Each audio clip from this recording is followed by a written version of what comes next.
আমার খুব প্রিয় কিন্তু এখন অন্য দলের লোক, তাপসদা রয়েছে, শিবাজিদা রয়েছে, তমগ্ন আপনাদের পাড়ার ছেলে, যদিও আমাদের অন্য দলের লোক, বিশিষ্ট সমাজসেবী রয়েছেন রাজীব জয়সওয়াল।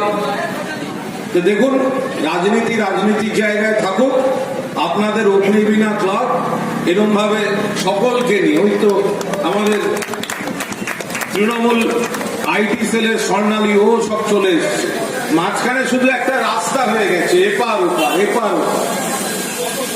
এখানে অন্য দলের লোকজন রয়েছেন।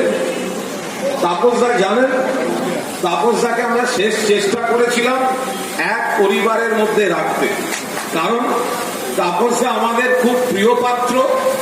তাপসদার দরজা সারা দিন সারা রাত মানুষের জন্য, কর্মীদের জন্য খোলা থাকে। তাপসদা যেভাবে মানুষকে পরিষেবা দিয়েছেন অতীতেও,